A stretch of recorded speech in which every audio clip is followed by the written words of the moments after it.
नमस्कार दोस्तों।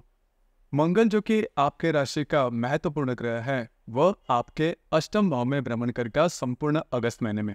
उसी प्रकार जो गुरु आपके राशि का नंबर 1 का अशुभ फलदायी ग्रह माना जाता है, जो कि आपके अष्टम भाव में भ्रमण कर रहा है। तो इसके जो प्रभाव परिणाम है वो पिछले करीबन 3-4 महीने में आपने देखे होंगे। अब जो मंगल है वो भी आपके अष्टम भाव में, जिसे हम मृत्यु भाव कहते हैं, वहां पर आ चुका है। उसी प्रकार जो बुध ग्रह है वो भी इस महीने के 5 तारीख के बाद वक्री होने जा रहा है। ये जो सभी ग्रह है उसके और बाकी के जो भी ग्रह है उसके जो प्रभाव परिणाम होंगे वो अगस्त महीने में तुला राशि के लिए किस प्रकार के होंगे, सभी के बारे में डिटेल में चर्चा इस वीडियो में हम करने वाले हैं। तो सबसे पहले हम चर्चा करेंगे कि आपका स्वास्थ्य मानसिक या फिर शारीरिक व किस प्रकार का होगा। जैसे कि आपके राशि का जो स्वामी है शुक्र, जो कि आपके लाभ भाव में भ्रमण कर रहा है। दिनांक 25 तारीख के बाद यह जो शुक्र है वो आपके लाभ भाव में, आपके व्यय भाव में भ्रमण करेगा। उसी प्रकार आपके राशि का जो षष्ठेश है गुरु, जो कि आपके अष्टम भाव में भ्रमण कर रहा है। अब यहाँ पर अष्टम भाव में मंगल भी विराजमान है। तो 2-3 बातें हैं जिस पर ध्यान देना आवश्यक है। शारीरिक तौर पर या फिर फिजिकल लेवल पर अगर देखा जाए तो कटना चलने या फिर बहुत ज्यादा एक्सर्शन होना, इस प्रकार के अनुभव इस महीने में आने की संभावना बहुत ही ज्यादा बन रही है। उस प्रकार इस महीने में किसी भी प्रकार के महत्वपूर्ण निर्णय नहीं लेना, इजी मनी के पीछे बिल्कुल भी नहीं जाना। हालांकि आगे आने वाला जो महीना है, मतलब करीबन सितंबर का, उसमें आपको स्वयं के स्वास्थ्य के बारे में ध्यान देना होगा। इस महीने में अगर देखा जाए तो आपका घूमना फिरना ज्यादा हो सकता है, एक्सर्शन ज्यादा आ सकता है, जिसका जो स्ट्रेस है वो आपके बॉडी पर, आपके शरीर पर देखा जाएगा। तो इन चीजों पर थोड़ा सा ध्यान देना आवश्यक है। इसके बाद हम चर्चा करेंगे कि आपका जो फाइनेंशियल स्टेटस है, आर्थिक स्तर है, वो किस प्रकार का होगा। जैसे कि आपके राशि का जो धनेश है मंगल, जो कि आपके अष्टम भाव में भ्रमण कर रहा है। 27 तारीख के बाद यह जो मंगल है वो आपके भाग्य भाव में भ्रमण करेगा। उसी प्रकार पंचम भाव का जो स्वामी है शनि, जो कि आपके राशि का राजयोग कारक ग्रह भी है, वो पंचम भाव में भ्रमण कर रहा है, हालांकि वो वक्री हो चुका है। उसी प्रकार आपके राशि का जो अष्टमेश है शुक्र, जो कि आपके लाभ भाव में भ्रमण कर रहा है 25 तारीख के बाद, यह आपके व्यय भाव में भ्रमण करेगा। उसी प्रकार जो रवि आपके दशम भाव में भ्रमण कर रहा है, 17 तारीख के बाद स्वयं की राशि में आपके लाभ भाव में आ जाएगा। तो कुल मिला के देखा जाए या फिर मोटे तौर पर अगर देखा जाए तो इस महीने में आपको आर्थिक रूप से कोई बड़ी दिक्कतों का सामना करना नहीं पड़ेगा। लेकिन एक बात है, आपकी जो स्पेंडिंग या फिर खर्चे रहेंगे उस पर थोड़ा ध्यान देना होगा। आपकी जो आय रहेगी, आपकी जो इनकम रहेगी, वो काफी अच्छी देखी जाएगी। उसी प्रकार अगर आप शेयर मार्केट में ट्रेड करते हो तो कुछ अच्छे लाभ वगैरह मिल सकते हैं, लेकिन इस महीने में नहीं मिलेंगे। आपको लॉन्ग टर्म में इन्वेस्टमेंट करनी है, जिसका जो अनुभव या फिर जिसके जो लाभ है वो 2-3 महीने के बाद आपको मिलेंगे। लेकिन इस महीने में किसी भी प्रकार की हानि नहीं होगी, जो कि काफी अच्छी बात होगी। तो कुल मिला के देखा जाए आर्थिक जो स्तर है वो आपके राशि के लिए ठीक ठाक देखा जाएगा, कोई बड़ी दिक्कतों का सामना करना नहीं पड़ेगा। उसी प्रकार घर का जो सुख या फिर गृह सुख के मामले में अगर देखा जाए तो आपके राशि का जो चतुर्थेश है शनि, जो कि आपके पंचम भाव में भ्रमण कर रहा है, तो आपके घर में जो बड़े बुजुर्ग रहेंगे उनके स्वास्थ्य के बारे में थोड़ा ध्यान देना होगा। उनके स्वास्थ्य से रिलेटेड छोटे मोटे परेशानियां सामने आ सकती है। लव लाइफ के बारे में अगर कहा जाए तो आपकी जो लव लाइफ है वो काफी ज्यादा स्मूथ चलेगी, उसमें कोई बड़ी प्रॉब्लम या फिर कॉम्प्लिकेशन देखी नहीं जाएगी।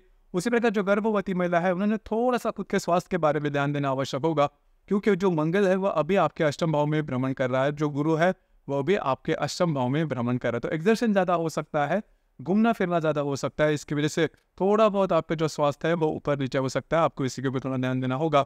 उसी प्रकार जो विद्यार्थी वर्ग है उनके लिए जो समय है वो ठीक रहेगा, कोई बड़ी प्रॉब्लम आपको देखे नहीं जाएगी। जो वैवाहिक जीवन के मामले में अगर कहा जाए तो वैवाहिक जीवन में जो बातें हैं वो थोड़ी सी कॉम्प्लिकेटेड हो सकती है। जैसे कि आपके राशि के लिए सबसे महत्वपूर्ण ग्रह होता है मंगल वैवाहिक जीवन के लिए, जो कि आपका सप्तमेश भी है, आपका धनेश भी है, जो आपके अष्टम भाव में भ्रमण कर रहा है। तो यहाँ पर अगर आप विवाहित हो तो आपकी जो वैवाहिक जोड़ी और उनके साथ जो बातें हैं वो थोड़ी सी कॉम्प्लिकेटेड हो सकती है, प्रॉब्लम कॉम्प्लिकेशन जिसमें ज़्यादा देखे जा सकते हैं। आपको इन चीज़ों पर थोड़ा सा ध्यान देना आवश्यक होगा। उसी प्रकार आपकी जो वैवाहिक जोड़ीदार है उनके भी स्वास्थ्य के बारे में ध्यान देना आवश्यक होगा। इसी प्रकार का आपका जो भी करियर है उससे रिलेटेड अगर कहा जाए तो आपके राशि के दशम भाव में स्थित जो रवि है वो 17 तारीख के बाद आपके लाभ भाव में भ्रमण करेगा। उसी प्रकार बुध जो ग्रह है वो 5 तारीख के बाद वक्री होने जा रहा है और करीबन 23 तारीख के बाद वो आपके दशम भाव में भ्रमण करेगा। तो करीबन ये जो संपूर्ण महीना है इसमें जो भी आपका कार्य क्षेत्र है उससे रिलेटेड कोई बड़ी दिक्कतों का सामना करना नहीं पड़ेगा, जो कि काफी अच्छी बात है। उसी प्रकार पिछले महीने में आपने देखा होगा आप बहुत ज्यादा एक्टिव हो गए थे, आपका जो भी कार्य क्षेत्र है, तो वही जो बात है वो इस महीने में भी देखी जाएगी। सिर्फ इस महीने के अंत में जो भी आपका कार्य क्षेत्र है उससे रिलेटेड किसी भी प्रकार के डॉक्यूमेंटेशन की बातें, किसी को भी कमिटमेंट प्रोमिस वाली बातें नहीं करना, आपके जो अंदाज है वो चूक सकते हैं। तो कुल मिला के देखा जाए या फिर मोटे तौर पर देखा जाए तो इस महीने में आपको स्वयं के स्वास्थ्य के बारे में ध्यान देना होगा। उसी प्रकार आपके जो वैवाहिक जोड़ीदार है या फिर आपका जो वैवाहिक जीवन है वो थोड़ा बहुत गड़बड़ा जाएगा, जिसका जो स्ट्रेस है वह आप पर देखा जाएगा। अब हम चर्चा करेंगे ग्रह योगों के बारे में, उसके जो प्रभाव परिणाम है डे टू डे लाइफ में आप पर किस प्रकार से हो सकते हैं। जैसे कि दिनांक 2 तारीख को हर्षल और शुक्र का केंद्र योग होने जा रहा है। शुक्र जो कि आपके लाभ भाव में भ्रमण कर रहा है, जो हर्षल आपके अष्टम भाव में भ्रमण कर रहा है, दोनों का केंद्र योग होने जा रहा है। आपके जो मित्र परिवार होंगे उसमें जो महिला रहेंगे उनके साथ छोटी मोटी बातों को लेकर दिक्कतों का सामना करना पड़ सकता है। थोड़ा बहुत आर्थिक स्तर पर भी ये जो बातें हैं वो देखी जा सकती है। इसी प्रकार दिनांक 8 तारीख को बुध और शुक्र की युति होने जा रही है आपके लाभ भाव में। बहुत ही अच्छी और अत्यंत शुभ फलदायी यह युति है, क्योंकि जो बुध ग्रह है वो आपके राशि का सबसे महत्वपूर्ण ग्रह कहलाता है। वो आपका भाग्य भी है, व्यय भी है, और जो शुक्र है वो आपके राशि का स्वामी आपका अष्टमेश भी है। तो बुध शुक्र की जो युति है वो आपको अनपेक्षित लाभ दे सकती है। उसी प्रकार आपके जो मित्र परिवार है उनके साथ कहीं बाहर घूमना फिरना हो सकता है, महत्वपूर्ण काम भी आप इन दिनों में कर सकते हो। तो बुध शुक्र की जो युति आपके लाभ भाव में होने जा रही है वो आपके लिए बहुत ही ज्यादा शुभ फलदायी साबित होगी। उसी प्रकार दिनांक 14 तारीख को मंगल और गुरु की युति होने जा रही है आपके अष्टम भाव में। हालांकि ये जो युति, क्योंकि दोनों जो ग्रह है वह आपके राशि के लिए अशुभ फलदायी माने जाते हैं। अष्टम भाव में युति स्वास्थ्य के बारे में जो प्रॉब्लम, स्ट्रेस, टेंशन, कॉम्प्लिकेशन है वो ज्यादा बढ़ सकते हैं।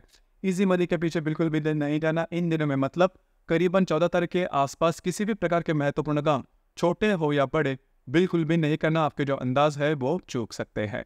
इसी प्रकार दिनांक 16 तारीख को मंगल और शनि का केंद्र योग भी होने जा रहा है। मंगल जो कि आपके अष्टम भाव में भ्रमण कर रहा है और जो शनि आपके पंचम भाव में भ्रमण करेगा, दोनों का केंद्र योग होने जा रहा है। जो गर्भवती महिला है उन्होंने स्वयं के स्वास्थ्य के बारे में ध्यान देना आवश्यक है। उसी प्रकार अगर आप शेयर मार्केट में ट्रेड करते हो तो इन दिनों में बड़ी रिस्क नहीं लेना। इसी प्रकार दिनांक 18 तारीख को बुध और हर्षल का भी केंद्र योग होने जा रहा है। आपके राशि के अष्टम भाव में स्थित हर्षल के साथ आपके लाभ भाव का जो बुध है वो केंद्र योग करने जा रहा है। तो आपके मित्र परिवार होंगे उनके साथ छोटी मोटी बातों को लेकर दिक्कतों का सामना करना पड़ सकता है। इसी प्रकार दिनांक 19 तारीख को रवि और हर्षल का केंद्र योग होने जा रहा है। उसी प्रकार शुक्र और शनि का भी प्रतियोग होने जा रहा है। रवि जो कि आपके लाभ भाव में भ्रमण करेगा, अष्टम भाव का जो शनि है, अष्टम भाव का जो हर्षल है वो केंद्र करने जा रहा है। उसी प्रकार लाभ भाव में से शुक्र के साथ आपके पंचम भाव का जो वक्री शनि है वो प्रतियोग करने जा रहा है।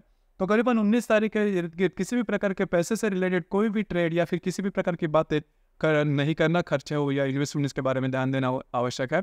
उसी प्रकार आपके जो भाई बहन होंगे उनके स्वास्थ्य के बारे में भी इन दिनों में थोड़ा सा ध्यान देना आवश्यक है। उसी प्रकार अगर आप रिलेशनशिप में हैं तो वहां पर भी छोटी मोटी बातों को लेकर छोटी मोटी परेशानियां सामने आ सकती है। इसी प्रकार दिनांक 23 तारीख को शुक्र और मंगल का केंद्र योग होने जा रहा है। मंगल जो कि आपके अष्टम भाव में भ्रमण कर रहा है, जो शुक्र आपके लाभ भाव में भ्रमण करेगा, दोनों का दृष्टि अधिष्ठित केंद्र योग है। यहाँ पर आपके जो खर्चे रहेंगे उस पर थोड़ा ध्यान देना आवश्यक है। पैसे से रिलेटेड कोई भी काम इन दिनों में नहीं करना। इसी प्रकार दिनांक 27 तारीख को शुक्र और हर्षल का त्रिकोण योग होने जा रहा है। शुक्र जो कि आपके व्यय भाव में भ्रमण करेगा, उसके साथ आपके अष्टम भाव का जो हर्षल है वो त्रिकोण योग करने जा रहा है। घूमना फिरना ज्यादा हो सकता है, आपको अनपेक्षित कुछ अच्छे लाभ वगैरह मिल सकते हैं। थोड़ा सा स्वयं के स्वास्थ्य के बारे में इन दिनों में ध्यान देना आवश्यक होगा। इसी प्रकार शुक्र और नेपच्यून का प्रतियोग भी होने जा रहा है। शुक्र जो कि आपके व्यय भाव में भ्रमण करेगा, जो नेपच्यून आपके षष्ठ भाव में भ्रमण करेगा, दोनों का प्रतियोग होने जा रहा है। अशुभ फलदायी यह योग है। इन दिनों में आपके साथ चीटिंग वगैरह हो सकती है, तो इन चीजों पर थोड़ा ध्यान देना आवश्यक है, क्योंकि शुक्र जैसे ही आपके व्यय भाव में भ्रमण करेगा तो आपका घूमना फिरना ज्यादा हो सकता है। कभी कभार यह भी होता है कि हमारा जो कॉन्फिडेंस है वो थोड़ा सा लूज रहता है, या फिर जो बातें जैसा हम चाहते हैं उस प्रकार से नहीं होती। तो व्यय भाव का जो शुक्र है वो थोड़ा सा अशुभ फलदायी होगा। हालांकि इस महीने के करीबन अंत में, मतलब 25 तारीख के बाद ये आपके व्यय भाव में भ्रमण करने जा रहा है। तो ये जो मतलब तारीख है उसके बाद आपको थोड़ा सा ध्यान देना आवश्यक है। महत्वपूर्ण बातें बिल्कुल भी नहीं करना। इसी प्रकार इस महीने की जो अमावस्या है वो कर्क राशि में है आपके दशम भाव में, और जो पूर्णिमा है वो 19 तारीख को है, और वही जिसे नारली पूर्णिमा भी कहते हैं या फिर रक्षाबंधन का पर्व भी कहा जाता है। तो इस महीने के करीबन 4 तारीख या फिर 19 तारीख को किसी भी प्रकार के महत्वपूर्ण निर्णय बिल्कुल भी नहीं लेना। मोटे तौर पर अगर देखा जाए तो इस महीने में आपको स्वयं के स्वास्थ्य के बारे में ध्यान देना होगा। उसी प्रकार जो विवाहित है उनके लिए महत्वपूर्ण बात, वैवाहिक जीवन थोड़ा बहुत डगमगा जा सकता है। तो दोस्तों ये था अगस्त 2024 के लिए तुला राशि का संपूर्ण राशिफल। in your mouth.